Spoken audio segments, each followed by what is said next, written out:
Here with me to discuss all of this, very busy man, Treasury Secretary Scott Bessent. Mr. Secretary, thank you very much for joining us, as always. Now, we're going to get to the president's big AI announcement late today, which was stunning. But let's unpack that biggest deal. I think it's the biggest deal you've negotiated so far, which is with Japan. Now, we know that the tariffs were higher. They were about 25% before this. Now they're reduced to about 15%. And they're going to be investing $550 billion into the United States.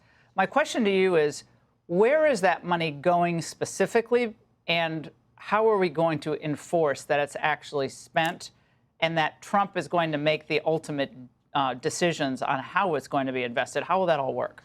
Sure, Laura, and good to be here. This is an innovative deal. The Japanese came with President Trump's full pressure, and they kept coming back better and better deals. We ended up at 15 and 15, and there are two components here, two components. First is we are going to have full access to the Japanese market, so all tariffs off our cars. I think we're going to go to 70, the rice quota is going up 75%. They're going to buy 100 Boeing airplanes. So their market is now open for business for the United States. It had been closed. All right, we have no tariffs on our automobiles? No tariffs on our automobiles, but more importantly, they had non-tariff barriers. So they had a lot of, the Japanese are obsessed with safety. We do a pretty good job here, I think. And so as long as a car meets our safety requirements, it can now be sold in Japan. So that's a huge difference, not non-tariff trade barrier. And then President Trump negotiated the Japanese delegation up to a $550 billion, package, loans, credit guarantees, and equity. And President Trump is going to direct where that can be invested, and that is going to be invested in the de-risking of our supply chains. So it will be invested in critical minerals, in pharmaceuticals, in semiconductors, in shipbuilding. So we are going to use that money to bring back a lot of these critical industries that we realized during COVID were a real problem. And will there be an annual measure of how that money is being spent and at what pace it's being spent? Sorry to get pedantic here on the details, but we've had some trouble with Japan in the past with actually living up to the terms of previous deals. So it sounds amazing. If this is what it is, it's unbelievably positive. But the devil's always in the compliance. So how will you make sure that they comply? So we'll evaluate it every quarter, and if the president's unhappy, then they will boomerang back to the 25% tariff rates, both on cars and the rest of their products. And I can tell you that I think at 25, especially in cars, the Japanese economy doesn't work. I think at 15, we will also be taking in substantial tariff revenue. That's a great part of this. So 3 parts: opening the economy, this $550 billion joint partnership that the U.S. gets 90% of the profits. President Trump negotiated that. And we will be taking in a 15% tariff revenue on everything the Japanese sell us. Now, you're meeting with the Chinese next week in Stockholm, I understand? Monday and Tuesday. And earlier you said that you were working to convince them to slow their glut of manufacturing that they've been doing for decades, obviously, and then concentrate on building a consumer economy, presumably so they'll buy more of our stuff. But to play devil's advocate, why do we really need a deal with China right now? I mean, things are going unbelievably well. All the indicators are that their manufacturing is slowing, which presumably we want, and they're having a much more difficult time because we are actually taking care of business at home. So President Trump has said we might not even need a deal with China. He said that months ago.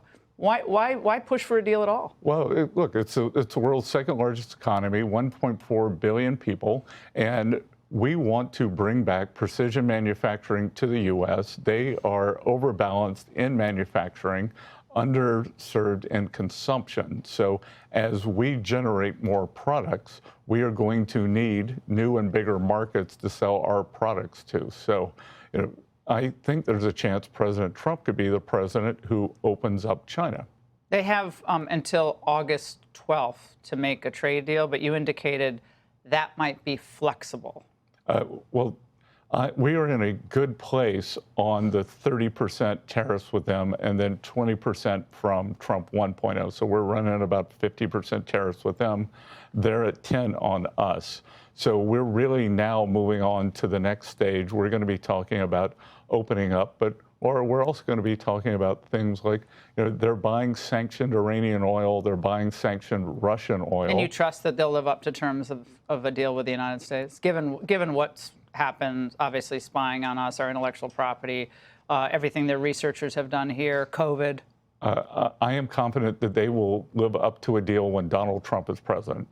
So during President Trump's first term, there were substantial purchase agreements. For 2020, especially in ag, they made all their purchase agreements as planned on time. When President Trump left office, they just walked away from the agreement. So I am sure. As long as Trump is in office. As long as Trump is in office. So a lot of your plans and your work is aimed at reindustrializing the United States. Would it not also be really important for Congress to take action? I mean, China has its Belt and Road. Obviously, it's not a democratic country; it's a dictatorship. But Belt and Road, they've invested hundreds and hundreds of billions of dollars, bought with our trade deficits. But doesn't Congress need to step in too and actually, okay, we need satellites, we need electronics, we need we need rare earths. But when China can dump rare earths anywhere in the world at below market values, who the heck's going to set up rare earth in the United States when they can't compete? Well, part of the defense budget is going to go to, there's going to be allocations in the Defense Production Act for things like this. So, Congress is moving forward on this, and it's very important that the White House, Treasury, Commerce are all moving in unison. And there's a group of us who believe that if we leave office in January 2029 without de-risking the U.S. supply chains, we will have failed, and we are not going to fail. So that means don't rely on China for magnets, don't rely on China for rare earths, don't rely on China for EV batteries. Pharmaceuticals. So all of those, you think, in the next 4 years will be brought back to the United States so they don't have that leverage, ultimate leverage over the U.S. economy, which they have now. Exactly. So, Laura, we don't want to decouple. We want to de-risk. And everything that we just described is de-risking. I want to talk about your favorite person. I think he's your favorite person, Fed Chair Jerome Powell. Or, sorry, too late Powell, as President Trump says. Now, he refuses to budge on interest rates. He's obviously really mad that the tariffs that you all put in place did not cause inflation. He's annoyed by that. You could just tell. But it's not the Fed chair's job to try to use his position to pressure a duly elected president on issues like trade or immigration. So given that, why should Americans suffer through this for another, 10 months? So Chair Powell will be leaving next May. We will probably be announcing the new nominee either December, January, and from that point on, the markets will be listening to the future Fed chair. And remember, it's a committee, Laura. So it's the committee that has, is showing this. I call it. It used to be TDS was Trump derangement syndrome. Now it's tariff derangement syndrome, and the orthodox economics profession has once again embarrassed themselves. I can't remember, I think 358 PhD economists at the Fed. Seems like now it's the Fed's become a universal basic income program for them because they're never right, and their projections are off. Well, so what do you talk about? I know you see him once a week. Do you see him for breakfast, Powell? Yeah, and we talk about exactly this. You're not seeing inflation. When are you going to say, Uncle? When will we know? And we talk about the overall economy. What we're seeing.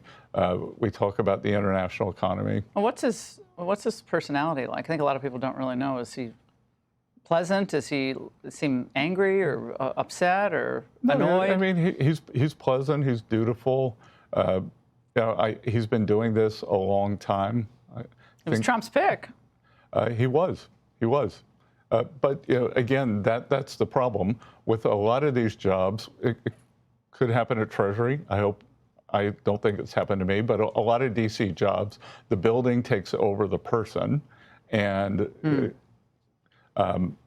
But what's a CapEx? The CapEx issue, before I let you go, that's a huge issue because there's been a historic increase in CapEx expenditures by businesses. For everyone watching out there who doesn't watch the Fox Business all day long, which you should, but why is that so important?